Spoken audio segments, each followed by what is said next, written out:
क्या बात है।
अच्छा बाबूजी,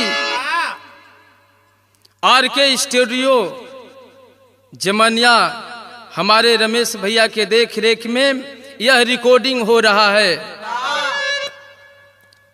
हमारे जिला गाजीपुर,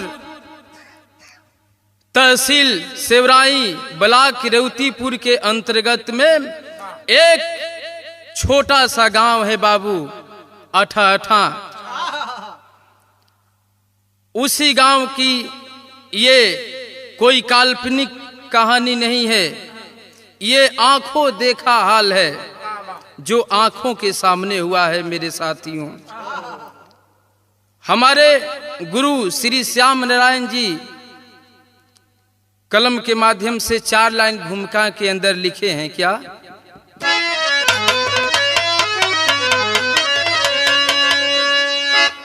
प्रभु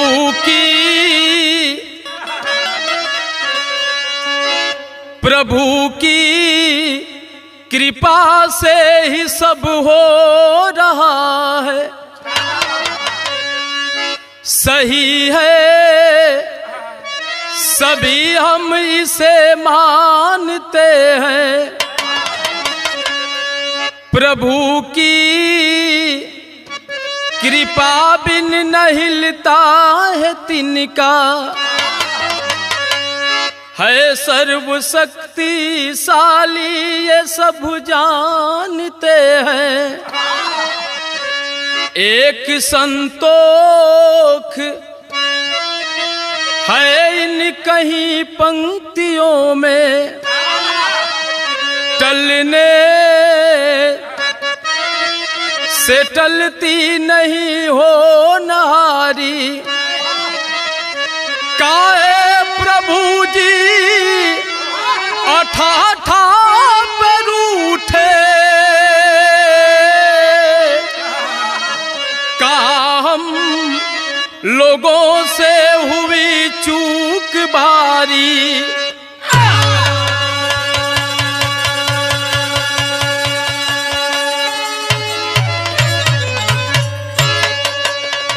कल जलाए भैया, जाको राके साइया मार सके ना कोई, बाल ना बाका कर सके जो जग बैरी होए।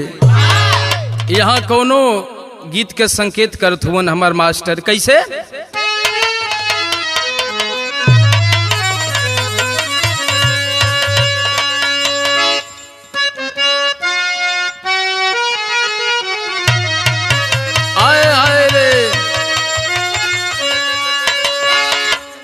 अरे दुनिया से जाने वाले, दुनिया से जाने वाले जाने चले जाते हैं कहाँ।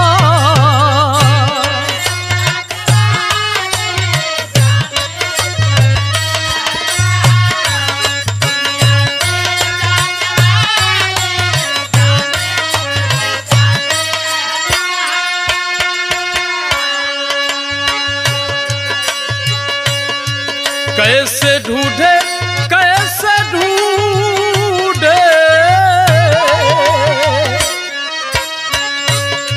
कैसे ढूंढे कोई उनको, नहीं कदमों के है निशान।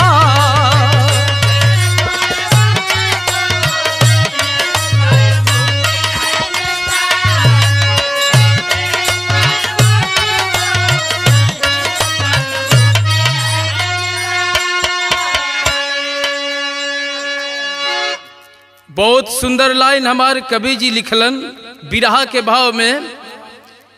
खुशियाँ उड़ा के ले गया, खुशियाँ उड़ा के ले गया आफत का तूफान,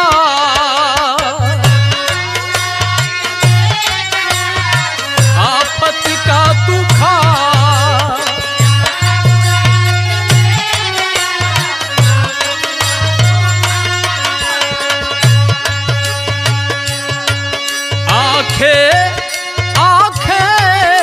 आंखें बनी समंदर गुम हो गई जुबा, आंखें बनी समंदर गुम हो गई जुबा।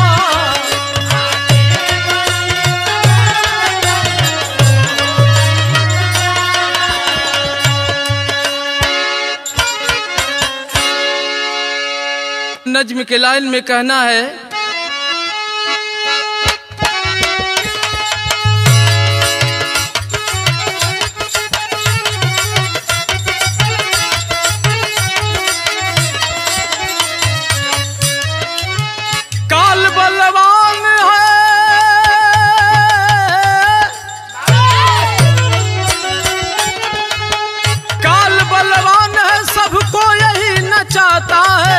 हंसाता है किसी को भी यही रुलाता है।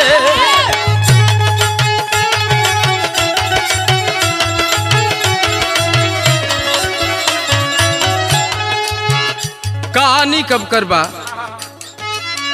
31 अगस्त बुधवार की कहानी है, 31 अगस्त बुधवार की कहानी है। गांव के चारों तरफ घेर लिया पानी है।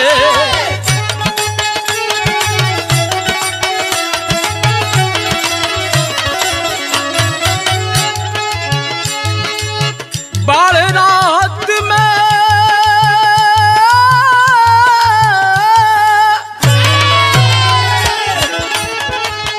बाढ़ रात में नाव आई थी एक सरकारी, बाढ़ रात में नाव आई थी एक सरकारी, उसी से आना जाना थी हमारी लाचारी।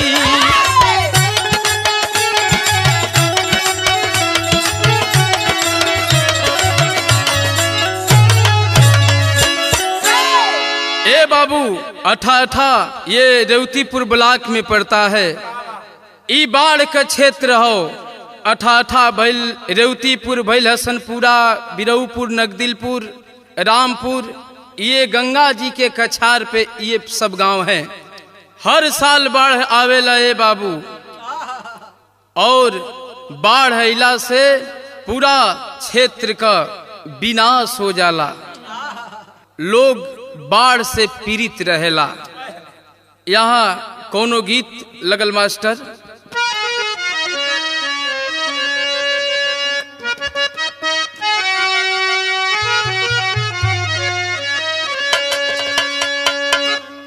अरे होते भोरारिया जागावे भैया मला उठाए गंगा जी,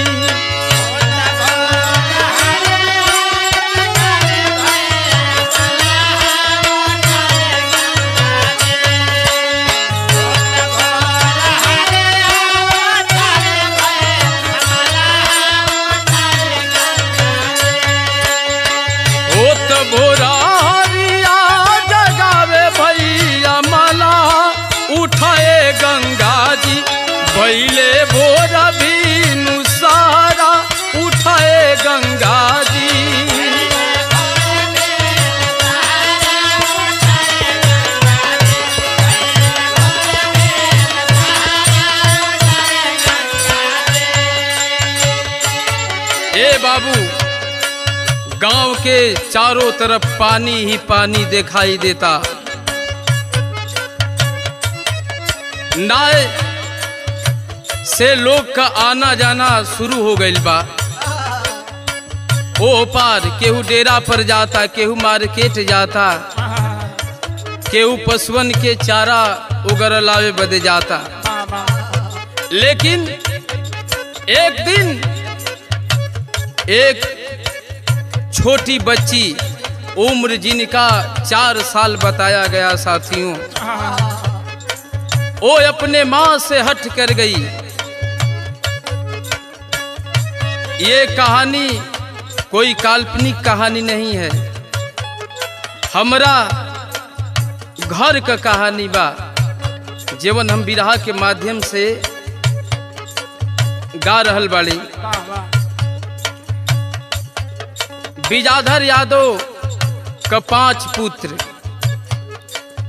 बड़े पुत्र विजय शंकर उर्फ बाचा यादव, दूसरा दया शंकर यादव, तीसरा रमेश यादव, चौथा कमलेश यादव और 5वां धर्मेंद्र यादव।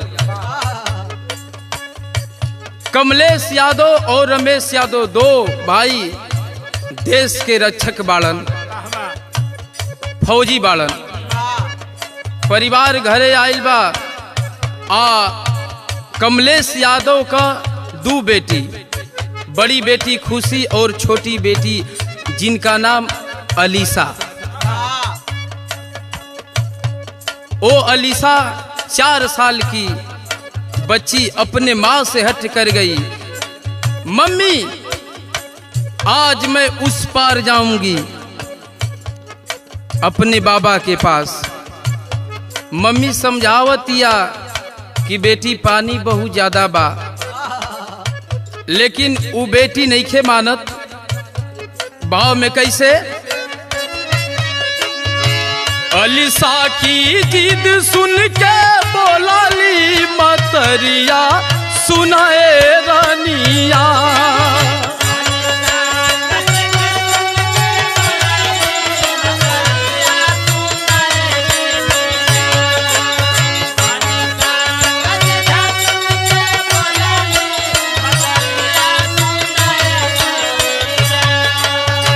अलीसा की जिद सुन के बोलाली मतरिया सुनाए रानिया।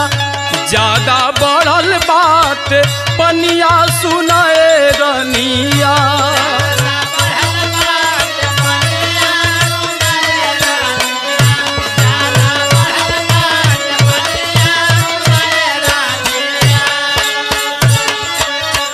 ना बेटी, बाबा के पास जब पानी खत्म हो जाई, कम हो जाई, तब जइहा बाबा के पास डेरा पर। मतारी समझावत आड़ी, लेकिन फिर वो छोटी 4 साल की बच्ची अलीसा एक सवाल कर गई अपने माँ से। क्या? नईखी देखले ए मम्मी कैसन होले नैया।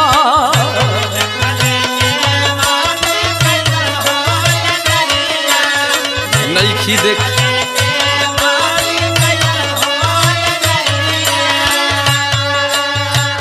मम्मी, मम्मी ये नाव कैसी होती है?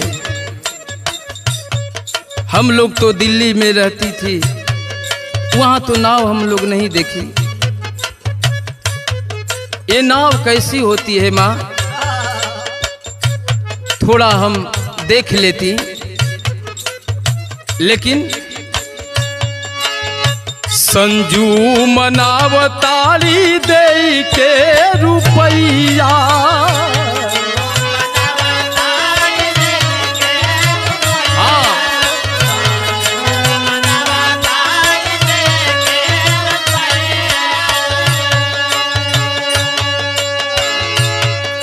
कहल जाला कि बाल हट तिरिया हट,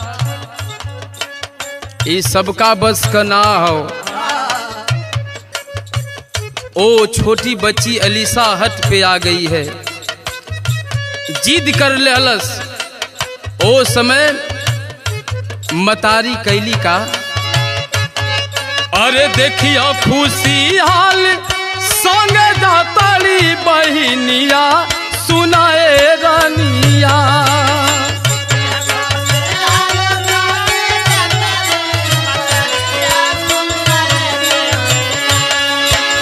देखियो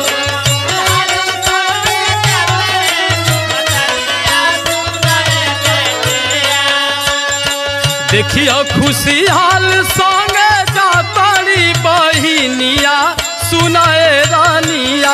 ज्यादा बढ़ल बात पनिया सुनाए रानिया।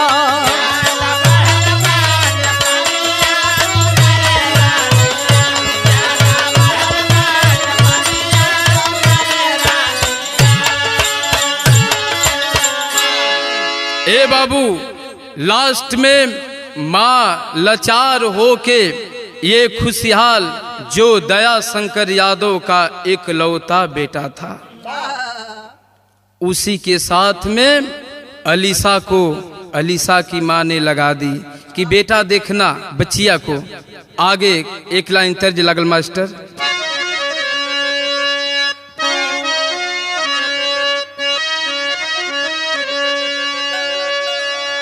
अरे पातरा ही राम जी के,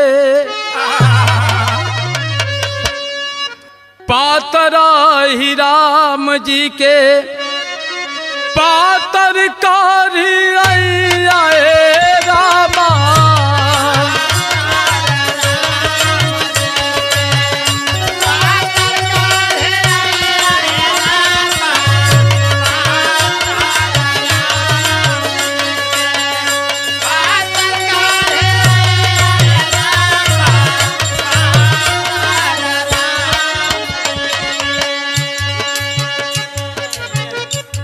पातारा राम जी के पातर कारी आए रामा।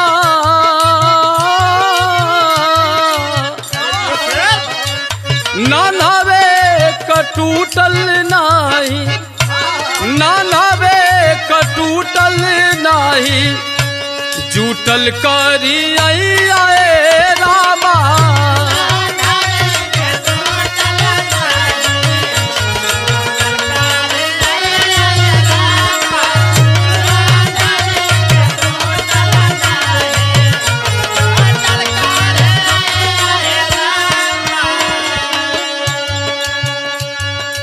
ए बाबू, समय 11 बजता, ए पार से नाव ओ पार ले जाके लोगन के उतार दहल से भैया।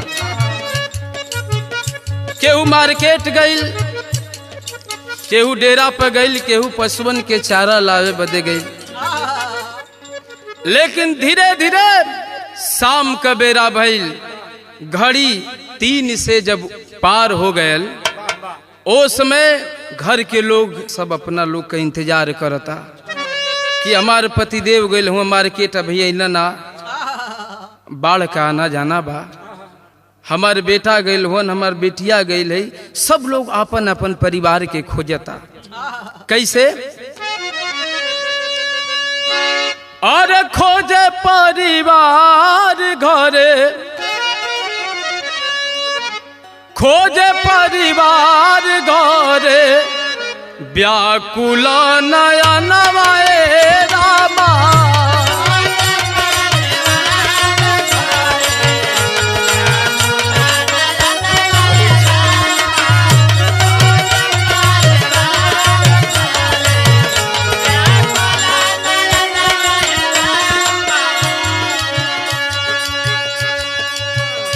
खोजे परिवार घरे, व्याकुल नयनवाए रामा।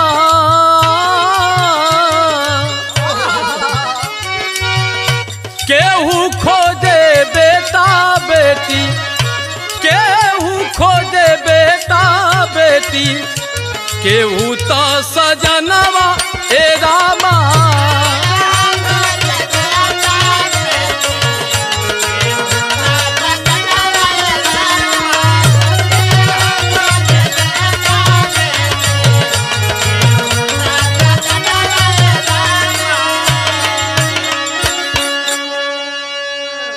ए भैया परिवार इंतजार कर रहल बा, हमार बबुआ गइलन अब ही अइलन ना, हमार बचिया गइल अपना बाबा से मिले अभी आइल ना, हमार चाचा गइल हुआ चारा ले आए बदे पशुअन के अभी अइल ना। धीरे धीरे ए भैया 4 बजल, सब लोग अब घरे जाए के तैयारी कैले बा। तर्ज लगल मास्टर,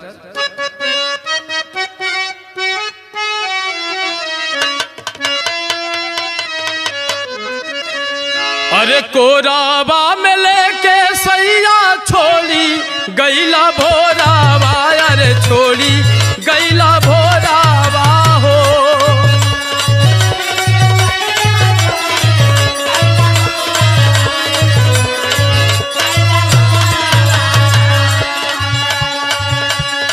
कोराबा में लेके सैया छोड़ी गैला भोरावा, अरे छोड़ी गैला भोरावा। तो आचरा के कोरबा धोके, आचरा के कोरबा धोके गिरे लागल लोरवा है आहे।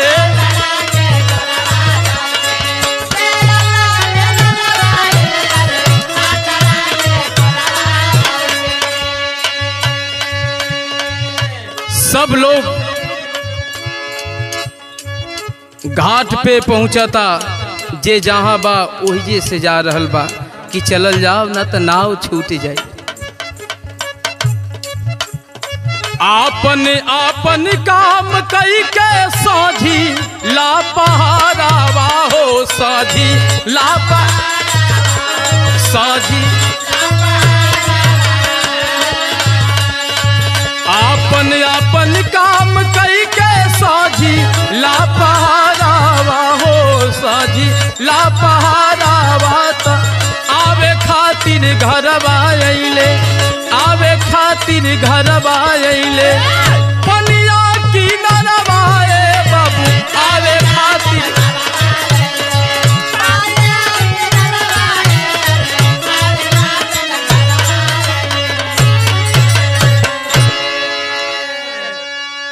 सब लोग घाट पे आइल, नाव इंतजार हो रहल बा। अइली नेवरिया, अइली नेवरिया ओ पर सब ही सवार भइले।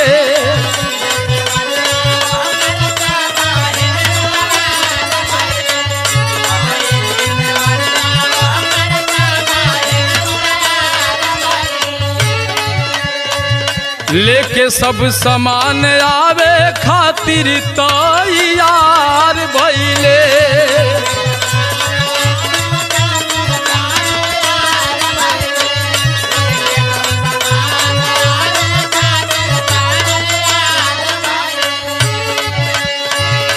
नैया बोझाइल बाबू दक्षिण वाला नारावा, अरे दक्षिण वाला नारावा। तो आवे खातिर घरवा अइले, आवे खातिर घरवा अइले, पनिया की नरवा ए बाबू आवे खातिर।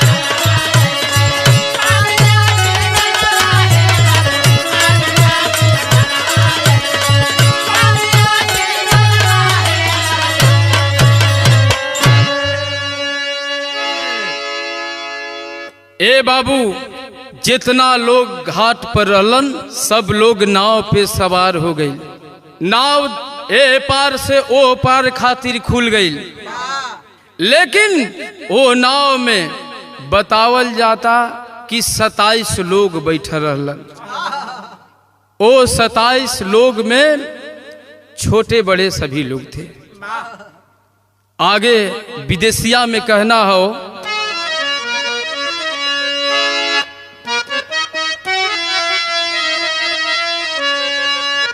केहू नहीं समझल की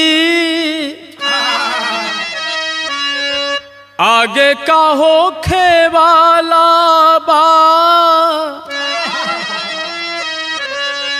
घेरल बगमा की बदरियाए बाबू।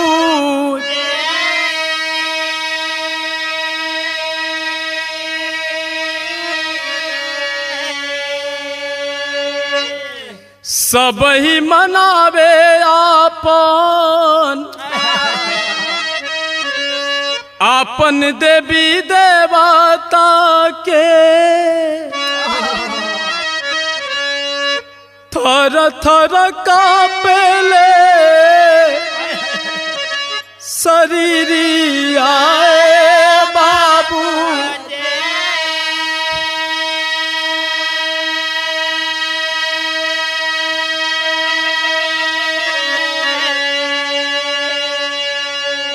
केहू के बुझाइल ना की का करी जाना करी जा, एतने में डूबाली नेवरी आए बाबू।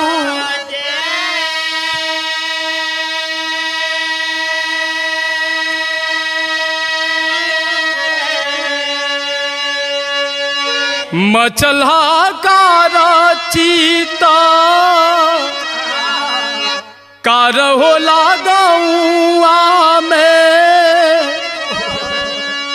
गौआ में घेराली अनहरी आए बाबूजी।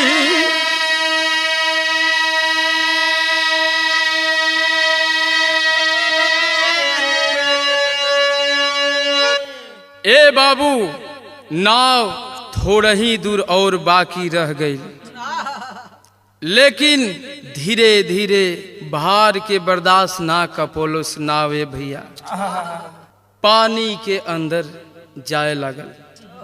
सभी लोग नाव में जितने लोग बैठे थे सब लोग अवाक हो गए, हाहाकार मच गई। बचाओ बचाओ बचाओ बचाओ का आवाज सुन के गांव के लोग दौड़ पड़लन।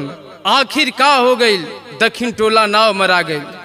दौड़ा भैया दौड़ा, पूरा गांव के नौजवान साथी दौड़ल बानन।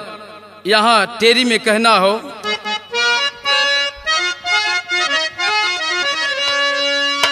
अरे क्षण भर में सब बर्बाद हो गया, सुनी हुई मांग जलमग्न हुई औलाद हाय औलाद हाय औलाद। क्षण भर में सब बर्बाद हो गया, सुनी हुई मांग जलमग्न हुई औलाद। क्षण भर में सब बर्बाद हो गया। गांव का लोग जे वहीं पहुंचे भैलन ए भैया, तब तक नाय पानी के नीचे। केहू छटपटाता, जे पौरे जाना था ऊ तो ओके सहारा रहे कि ना हम पौर के निकल जाए, लेकिन जे ना जानत रहे वहाँ 25 से 30 फुट पानी का गहराई रहल बाबू। नीचे कुछ राढ़ी लागल बा। जितना लोग छटपटात नजर पर दिखाई पड़लन पानी में छनैलन, गांव के नौजवान साथी निकलन, लेकिन ओह में से 27 लोग में से 8 लोग पानी के अंदर। आगे हमारे गांव के नौजवान साथी शाम का बेरा बा, धीरे धीरे घड़ी 6 बजावे लगल भैया। एक करीब बाद शाम का बेरा में 3 लोग के छानल गई। कहना हो, अरे आइला बसंत उड़े लगा रदी रे मोरी, देहिया भइल बा मोरी देहिया भइल बा, पियारा रदी रे मोरी।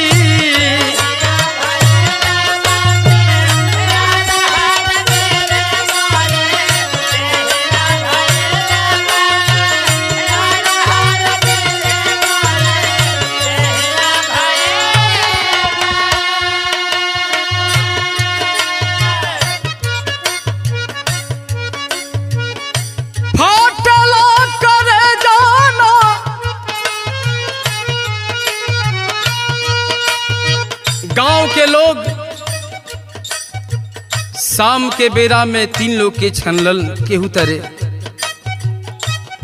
फिर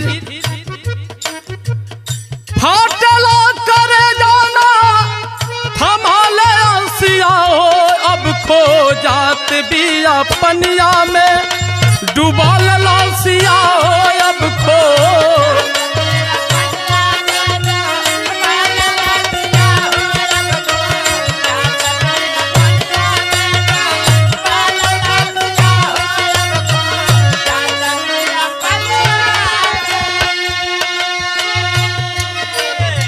हमार गांव के चाचा भैया लोग 3 लोग के छनलन शाम का बेरा में। ये बाबू ओ में से 3 लोग के रहल।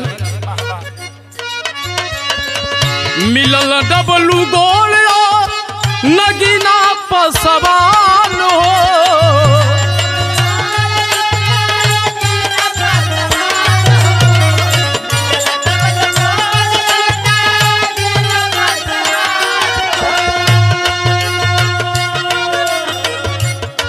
जेकर उम्र 42 साल, डबलू गोड़ बेहोशी हालत बा, और उम्र 65 साल नगीना पासवान। लेकिन 42 साल के डबलू गोड़ वाला आ उनकर बेटा 14 साल का अभी पानी में बा। करेजा फाट गई ले भैया। मिलल डबलू गोड़िया नगीना पासवान हो,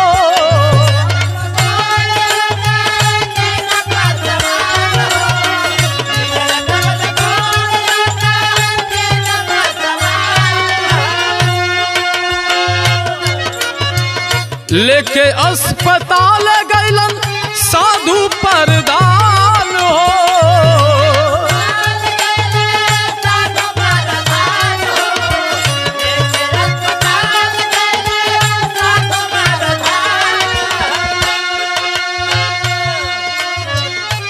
हमारे गांव के प्रधान श्री साधु यादव और नौजवान साथी सब लोग 3 गोल लोगन के लेके गईलन। जेवना में डबलू और नगीना, एक आदमी और रहल माझी जो नाव के खेवे वाला रह। ओ मलाह भी बहुत ज्यादा गंभीर था साथियों। जब भदौरा अस्पताल में लेके अइलन गांव के लोग, उस समय डॉक्टर बोलल का, डॉक्टर बोलल की नहीं खे, डॉक्टर बोलल की नहीं खे, मिलत ससिया हो, अब खो जात बिया पनिया में डू बाललासिया हो, अब खो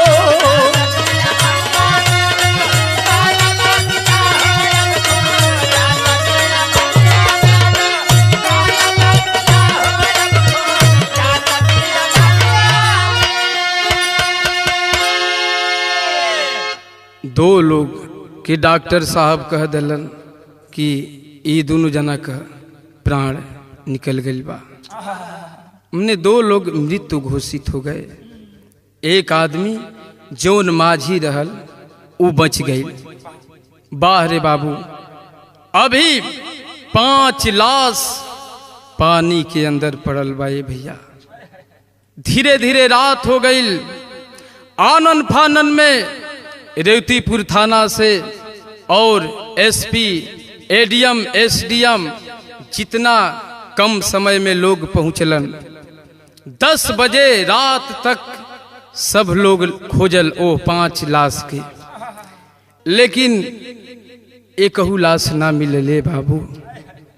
धीरे धीरे सुबह के बेरा भइल।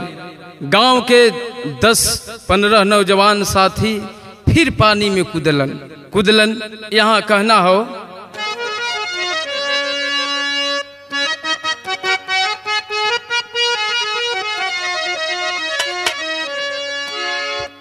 अरे यशोद सहारा में मनवा के लालसा पूरा द पिया हो यशोद सहारा में मनवा के लालसा पूरा द पिया हो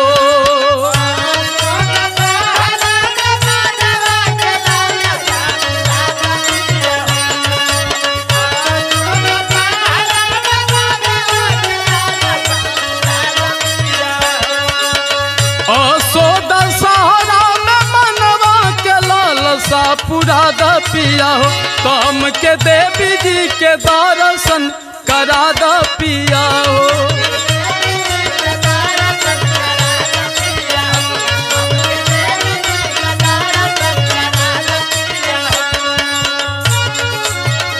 ए बाबू 5 लाश नइखे मिलल। घर के लोग गांव में पूरा कोहराम मच गई, उदासी छा गई भैया। माई खोजे तारी बेटा के कैसे पीटी पीटी छतिया रोवे आवे नाही बतिया तनी देखा दो जाओ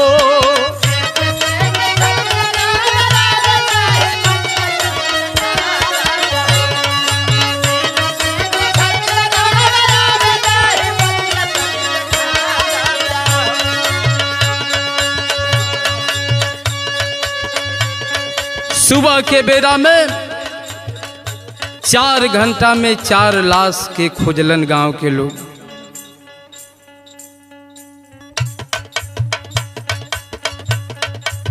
चार लाश मिलल, 5 लाश में से 4 लाश मिलल 4 घंटा में। सुबह के बेरा में 1 तारीख के 1 लाश अभी ना मिलल। लाश चारों लाश के पानी के किनारे रोड पे सुतावल बे बाबू। पूरा गांव अवाक बा, सबकर आंख से आंसू ना खून आवत है बाबू। मतारी जेकर लाल ए दुनिया से चल गईलन, उ मतारी का दिल याद करता कैसे पीटी पीटी छतिया रोवे आवे नाही बतिया तनी देखा दो जाओ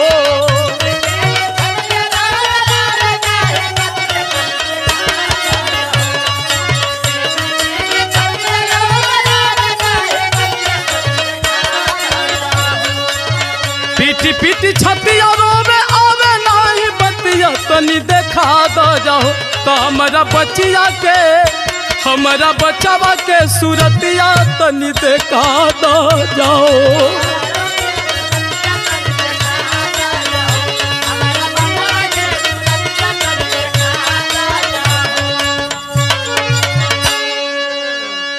अमित खातिर अनुरोव संध्या खातिर मंजू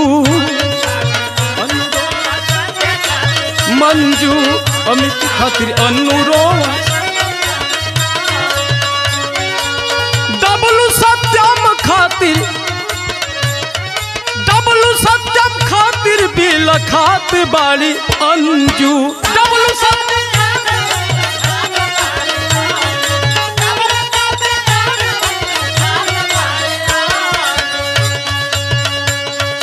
बिगड़ल जालतिया मुख से आवे नाही बतिया तनी देखा दो जाओ।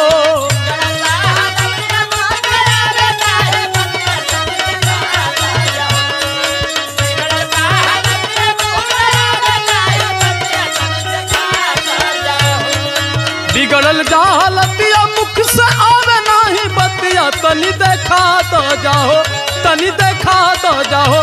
हमरा सैया के सूरतिया तनी देखा दो जाओ।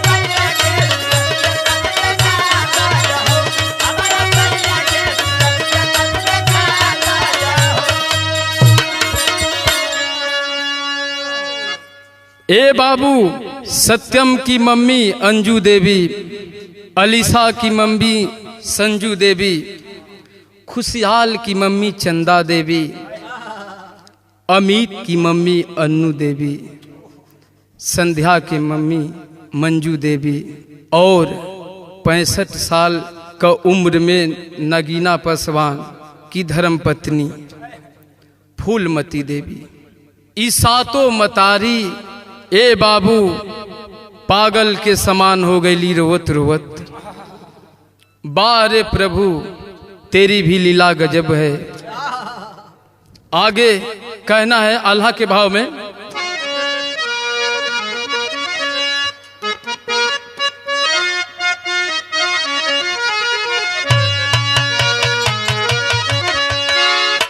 अरे बड़ा जल्दी फैलल ऐसन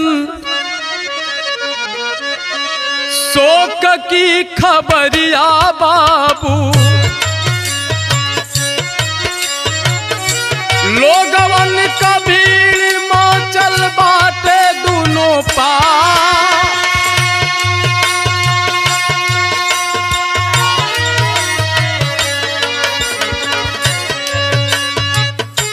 पाई के खबरिया अधिकारी सब आवे लगलन।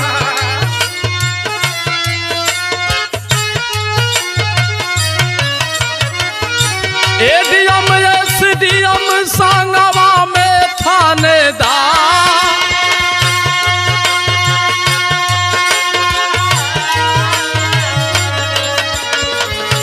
कैसे मराइल नावा कर सब्जी रही आए भैया। मीडिया कर्मी आए संगवा में पत्रकार,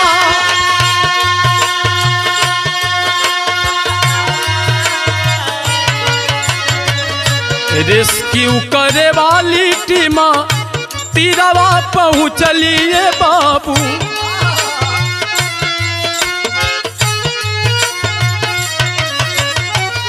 एक लाश मिलल नहीं भैला सब लाचार।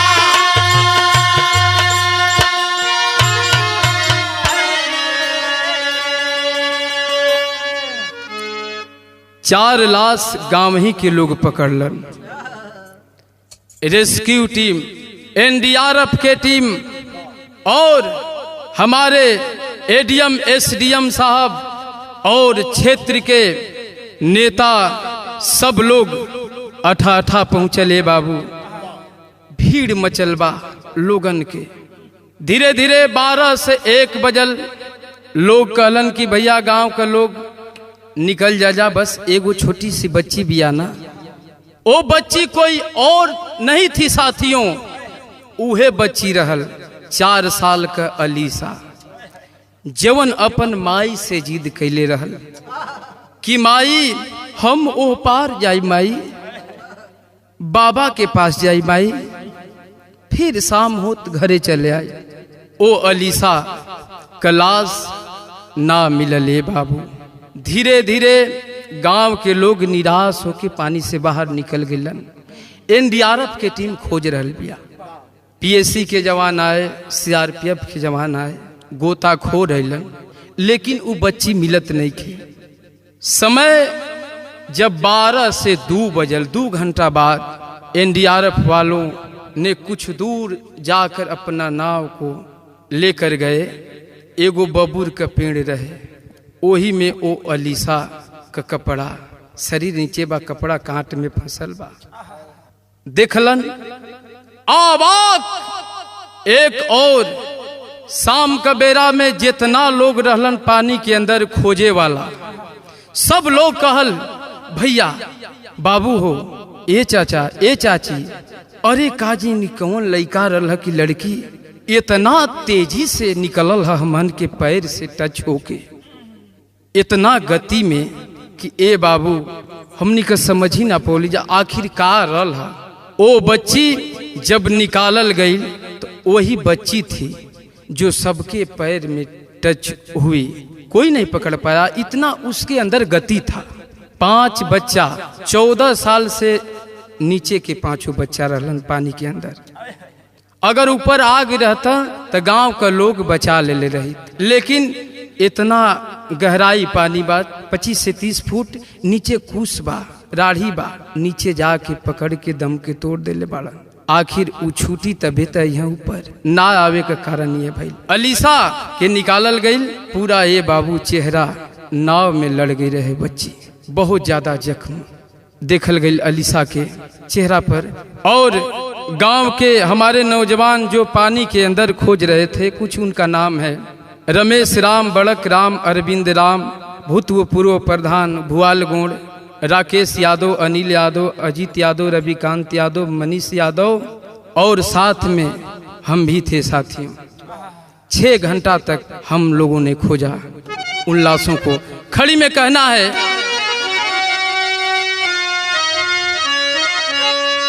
अरे मातम पसर गया जन जन में, दुर्दिन आइल कैसा, अरे जिंदगी रही जबले कैसे के भुलाई हादसा।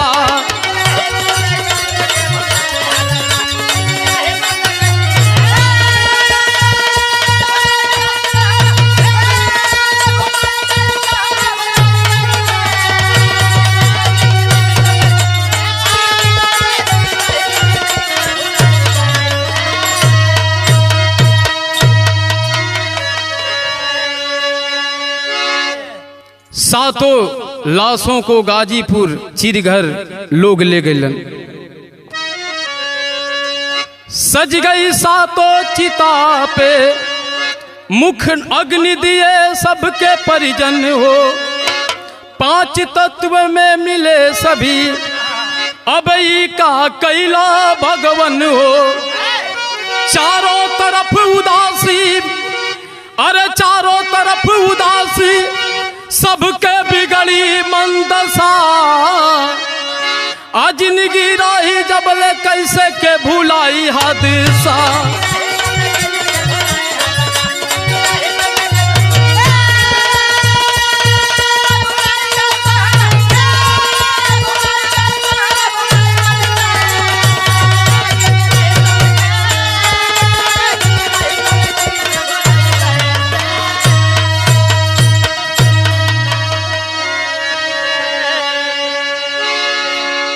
सातों लाश को 7 चिता लगा करके गाजीपुर जलाया गया साथियों।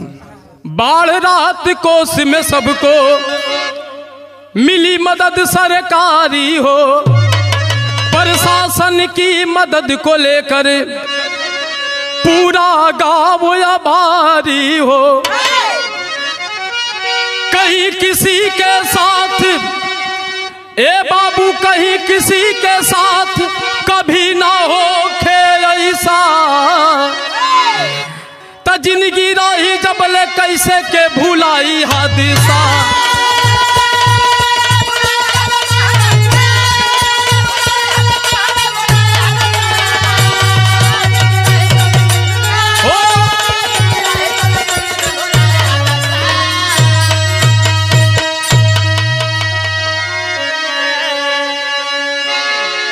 हे दुनिया के मालिक, ओ मृत व आत्मा के स्वर्ग में शांति प्रदान करें।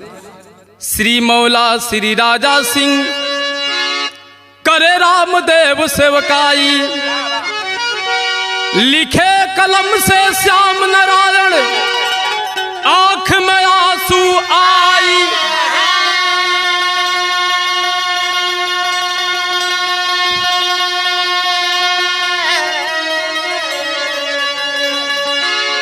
क्षण भर में सब बर्बाद हो गया।